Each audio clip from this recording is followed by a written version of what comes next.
Queridos irmãos, nós iniciamos há 2 domingos a exposição da carta de Paulo aos Romanos. E nós estamos em nossos sermões dominicais estudando as questões introdutórias desta carta. Hoje será o último domingo que nós vamos ver algumas questões panorâmicas da carta e concluirmos essa visão panorâmica da carta antes de nós começarmos a estudar Romanos capítulo por capítulo, versículo por versículo, se assim Deus permitir. E hoje eu quero compartilhar com vocês as principais ênfases que Paulo deu ao escrever esta carta. Vamos orar para que Deus fale aos nossos corações. Senhor, ao estudarmos a carta de Paulo aos Romanos, fale conosco nesta manhã. Usa a minha vida, Deus, como expositor da Tua palavra. Ilumina-me com o Teu Santo Espírito. Ilumina-me, ó Pai, também. Ilumina também a Tua igreja, Senhor, os meus irmãos que me ouvem nesse momento. Faz o milagre, ó Deus, de falar através de uma boca miserável e impura como a minha, Senhor. Mas que agora, neste momento, a minha boca seja a boca do Senhor. Da mesma forma, Deus, abra os olhos, os ouvidos espirituais de irmãos miseráveis como eu. Nós somos todos pecadores, mas eu aqui e eles ali, ó Pai, precisamos do milagre da iluminação do Espírito Santo para ouvirmos a Tua voz nesta manhã. E é isso que nós te pedimos, esse milagre, agora, em nome de Jesus. Amém. Irmãos, eu começo o meu sermão nesta manhã destacando que uma das ênfases que Paulo deu ao escrever a carta aos Romanos é sobre mostrar a unidade da igreja.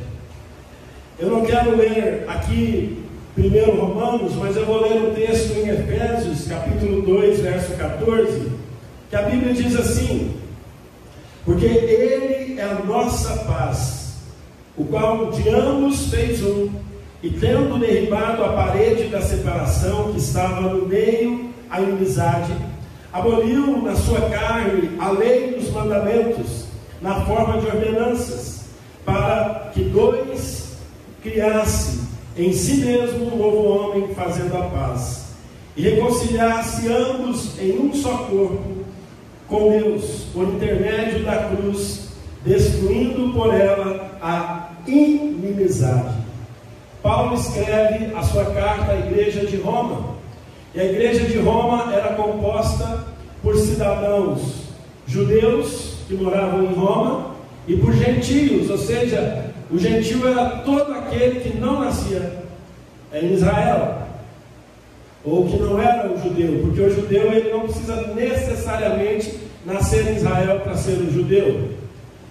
Mas naquela época não é muito diferente dos nossos dias. Não havia paz entre judeus e gentios.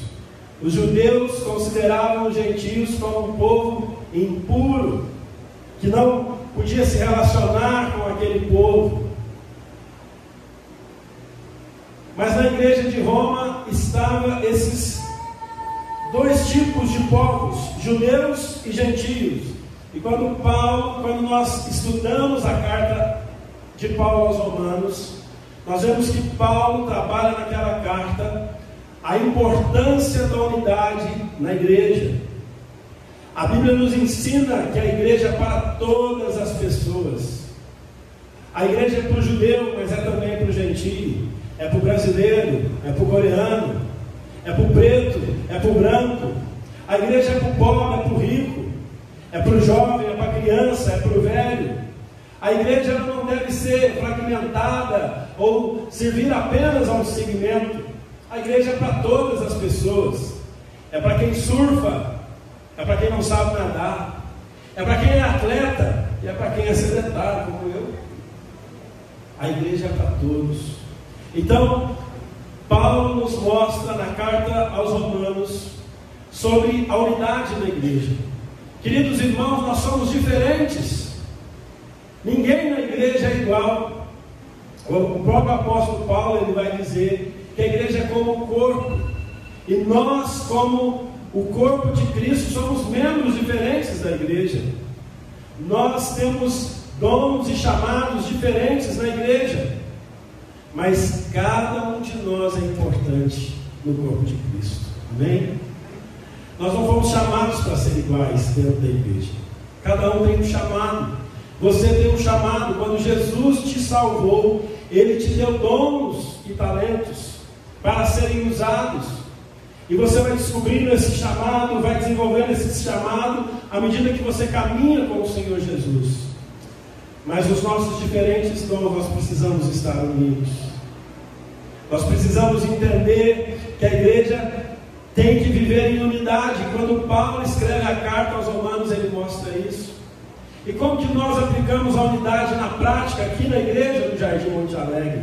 Primeiro, entendendo que todos nós temos dons e talentos para servir. A unidade, ela começa quando as ovelhas da igreja é submissa à visão do pastor e do conselho da igreja, desde que estes sejam fiéis à palavra do Senhor. Muitas vezes, e na nossa história não é diferente, as ovelhas se levantam insubmissas contra a visão do pastor, a visão do conselho, para aquilo onde o pastor e o conselho querem levar a igreja do Senhor. Insubmissão de ovelha não dá para ser suportada.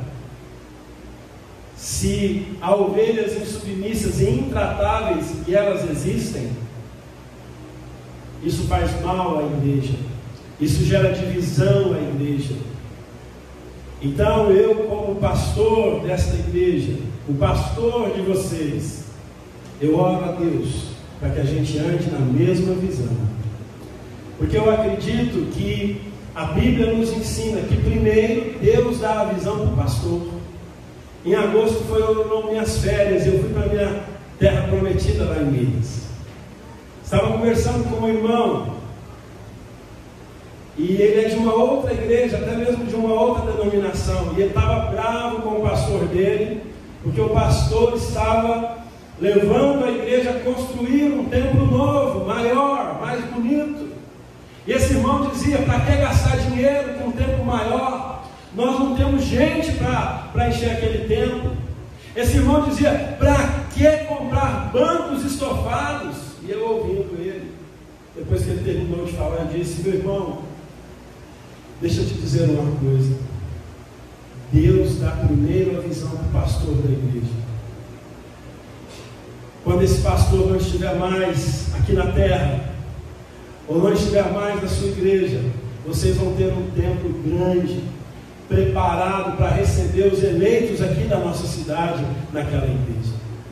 Você está tendo essa visão porque Deus ainda não te deu a visão, mas Deus deu a visão para o pastor. O pastor, o líder, os líderes da igreja, é com eles que Deus trabalha primeiro. E o povo chama o líder de louco. E o povo fala: esse pastor é maluco. E é isso que as pessoas dizem: para que construir um templo? Não, está sobrando cadeira para a nossa igrejinha aqui. Para que sair do Egito, Moisés? Não tem cebola aqui no deserto. Não foi assim que o povo falou para Moisés? Deus deu a visão para Moisés: olha, tira o povo da escravidão. Deus chamou Moisés, e o povo murmurando contra Moisés. Mas irmãos, eu quero dizer a vocês que nós precisamos estar unidos como igreja do Senhor. E 2023 foi o ano da unidade aqui na nossa igreja. Por isso nós temos visto Deus fazer grandes coisas no nosso meio. Por isso nós temos visto a nossa família crescer. Nós temos visto curas no nosso meio, milagres no nosso meio. Nós temos visto sinais e prodígios. Nós temos visto o maior de todos os sinais, que é o nascimento, é o novo nascimento, é o milagre da conversão. Porque 2023 foi o ano da unidade. Eu nunca tive tanta paz no meu ministério como em 2023. Porque nós andamos unidos. Deus nos mostrou que nós precisávamos ficar unidos. E eu agradeço a Deus por nós estarmos unidos. Mas, fica o alerta: Satanás trabalha todos os dias, 24 horas por dia, para quebrar essa unidade.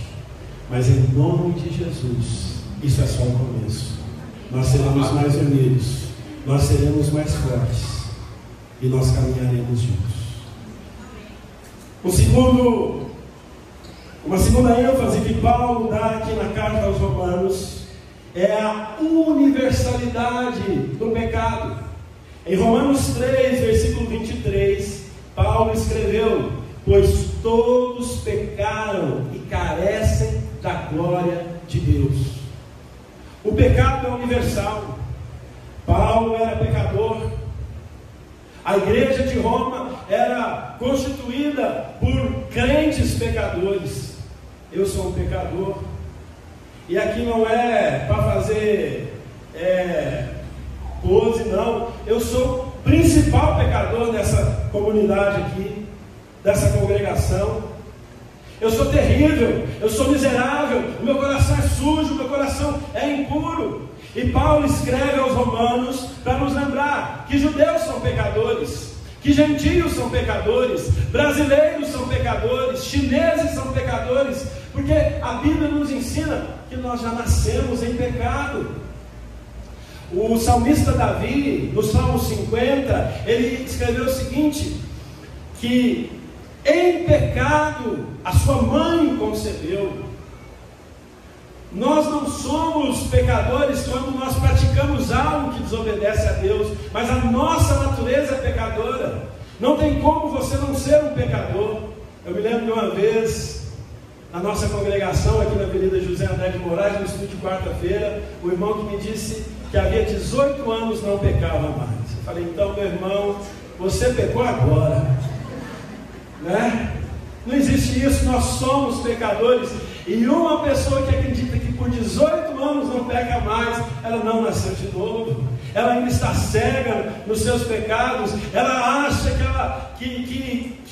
ela é boa, que ela não entendeu a Bíblia. Irmãos, nós nascemos em pecado.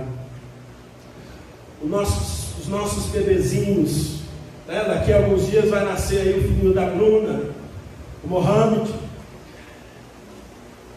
já vai nascer em pecado. Então a Bíblia nos mostra que todos nós somos pecadores, todos nós somos iguais, e por sermos pecadores nós carecemos do quê?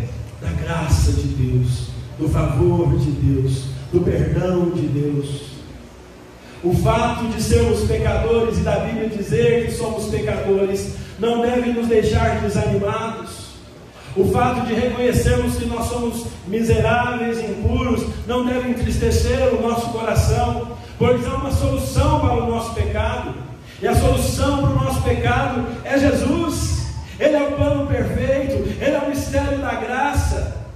É Jesus que morreu, quem morreu no nosso lugar. Ele não pecou, Ele não nasceu em pecado. Ele foi concebido no ventre da Virgem Maria pelo Espírito Santo. Por isso ele é diferente de mim, de você. Ele não foi gerado em pecado.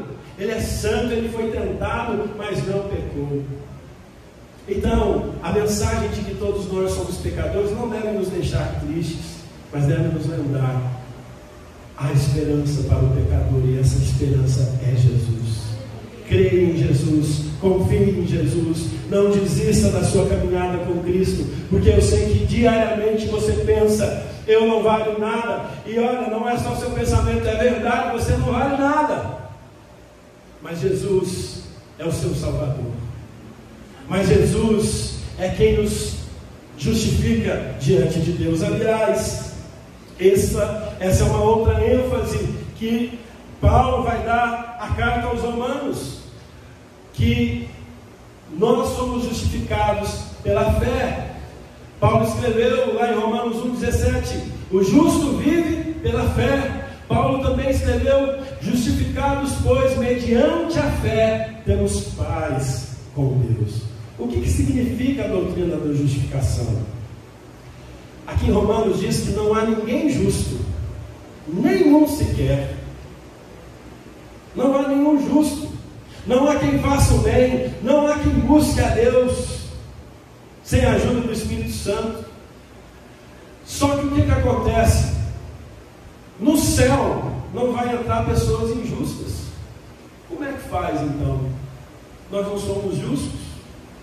A doutrina da justificação, ela nos ensina o seguinte: Jesus é o justo e Ele morreu no nosso lugar. A morte substitutiva, vicária, expiatória, ou seja, Ele pagou pelo crime que nós cometemos. Então a justiça de Deus foi feita. Aquilo que a justiça de Deus requeria foi praticada em Jesus Cristo. Então Deus olha para nós e nos considera justo. A justiça se manifesta através da cruz de Cristo. Nós não somos justificados, meus irmãos, pelas nossas obras, mas pela fé em Cristo Jesus. Nós temos que servir ao Senhor, nós temos que trabalhar, nós temos que ser mais santos, mas não é isso quem nos justifica diante de Deus. Quem nos justifica é Jesus. Jesus está lá no trono, assentado à direita de Deus Pai, e olha para a minha vida e Deus fala. É claro que isso aqui é uma ilustração, tá, irmãos? Eu estou dando uma ilustração. Não pense que é assim, mas para tentar, a gente tentar entender melhor a doutrina da justificação, Deus olha para a minha vida e fala assim: está vendo, meu filho? Esse Tiago não vale nada. Jesus vira para o Pai e diz: verdade, Pai, mas eu morri por ele. Então Deus me considera justo, não porque eu sou justo, mas por causa de Jesus. Deu para entender? Ou precisa desenhar? Entenderam? Nós não somos justos, mas nós somos considerados justos por causa de Jesus. Por causa de Jesus. Uma outra ênfase que Paulo dá aqui na carta aos Romanos, que nós vamos ver, é que a carta aos Romanos mostra que nós somos uma nova pessoa em Cristo. Deus nos salvou do pecado. Em Romanos capítulo 6, verso 1, Romanos 6, 1, a palavra de Deus diz assim: que diremos, pois? Permaneceremos no pecado para que seja a graça mais abundante? De modo nenhum. Como viveremos ainda no pecado, nós, os que para ele morremos? Então por que nós lutamos contra o pecado? Porque nós somos justificados para não viver mais no pecado. Nós não lutamos contra o pecado para viver uma vida mais santa. Nós não procuramos fazer boas obras para ser salvos. Nós fazemos boas obras porque nós morremos para o pecado. Nós queremos ser mais parecidos com Jesus a cada dia, porque nós morremos para a nossa vida de pecado. Irmãos, essa é a nossa luta diária. Quando eu até dormir eu peco. Principalmente quando a Janaína, que ela fala que eu estou roncando igual um porco. Ele vai brigar comigo porque eu falei isso. Olhem por mim, intercedam pela minha vida. Irmãos, somos pecadores, mas nós somos nova criatura, nós morremos para o pecado. Então todo dia a gente acorda e luta contra o pecado. Essa luta vai ser diária. Por isso não desanime. Se você está lutando é porque o Espírito Santo habita em você. Se você está lutando é porque você é uma nova criatura. Se você luta contra os pecados que você carrega, e às vezes nós carregamos pecados de estimação por anos, e lutamos contra eles, continue lutando, porque você é uma nova vida em Cristo Jesus. Agora você morreu para o pecado. Mesmo sendo pecador, o pecado não traz mais alegria para o nosso coração. O pecado agora ele gera tristeza. O Espírito Santo nos convence do nosso pecado. O Espírito Santo agora nos mostra a realidade do pecado. O que é o pecado? O pecado promete alegria, mas paga com tristeza. O pecado ele promete vida, mas paga com a morte. Ele promete prazer, mas gera dor nas nossas vidas. E nós vamos ver isso ao estudarmos a carta de Romanos. Nós fomos salvos da escravidão, do pecado. Paulo, nos capítulos 7 e 8, ele vai nos mostrar a vida vitoriosa que o crente tem no Espírito Santo. Ele mostra a guerra que há da carne contra o Espírito. Mas a conclusão é que o Espírito é vencedor nas nossas vidas. Ele é poderoso, ele é mais forte. Pela graça de Deus, nós vencemos a carne. No capítulo 8, Paulo vai dizer que nada nem ninguém pode nos separar do amor de Deus que está em Cristo Jesus. Paulo, ele continua no versículo 9, ele revela a soberania de Deus na salvação dos homens. O capítulo 9 nos mostra que não é você quem escolhe a Deus, é Deus que escolhe você. O capítulo 9 nos mostra que antes mesmo de você nascer, antes mesmo de você ser gerado, e depois, quando você estava no ventre da tua mãe, Deus já havia te escolhido para ser servo dele. Como o pastor Hernandes diz, nós não somos escolhidos por Deus por causa dos nossos méritos, mas nós somos escolhidos por Deus apesar dos nossos deméritos. Você não foi escolhido por Deus porque Deus viu que você teria fé no futuro. Você não foi escolhido por Deus porque você é melhor do que os outros, tem mais fé do que os outros. É graça, Deus quis te amar, Ele te escolheu. E nós vamos ver isso no capítulo 9 de maneira mais pausada e tranquila. Deus revela aqui nessa carta a soberania da salvação. Por último, os capítulos 12, 13 e até o capítulo 16, Paulo vai tratar do relacionamentos transformados. Paulo fala que o nosso relacionamento com Deus precisa ser transformado. O nosso relacionamento pessoal, a maneira como nós vemos a nós mesmos, precisa ser transformado pelo poder do Evangelho. Paulo vai falar da maneira como nós nos relacionamos uns com os outros, precisa ser transformado. Então a Bíblia que Romanos nos ensina nos capítulos finais acerca de relacionamentos transformados. E Paulo termina esta carta mostrando que a igreja precisa ser um lugar onde florescem relacionamentos saudáveis. Queridos irmãos, nós como igreja precisamos ter corações, bocas, mãos, casas abertas para vivermos relacionamentos saudáveis. E agora para a parte mais importante do sermão, que é a aplicação nas nossas vidas. Nós estamos na antessala de começarmos o estudo capítulo por capítulo, versículo por versículo desta carta. Mas nesta manhã nós fomos lembrados de maneira bem panorâmica e rápida de algumas verdades. Primeiro, a necessidade de nós estarmos unidos. Nós somos um. Nós somos Monte Alegre. Nós somos de Cristo. Nós não somos Monte Alegre porque o Monte Alegre é melhor. Nós somos Monte Alegre, mas somos Assembleia de Deus, somos Batista, somos Metodista, nós somos a igreja do Senhor. Mas enquanto igreja do Senhor, nós somos um pedacinho dela chamado Igreja Presbiteriana de Monte Alegre. E aqui nós vamos florescer em unidade. Igreja não é lugar para frequentar, é uma família para pertencer. Você não frequenta a igreja, você pertence a essa família. Nós somos uma família, unidade. E você toma cuidado, porque eu estou orando, ovelha insubmissa, eu estou pedindo para Deus, leva para longe. E abençoa o pastor que receber, Senhor.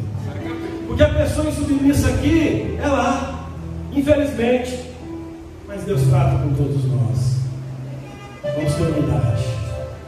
A palavra de Deus vai nos mostrar aqui, vai nos lembrar que nós somos pecadores, mas nós somos justificados em Cristo, nós somos alcançados pela graça de Cristo. A Bíblia vai nos mostrar ao estudarmos Romanos,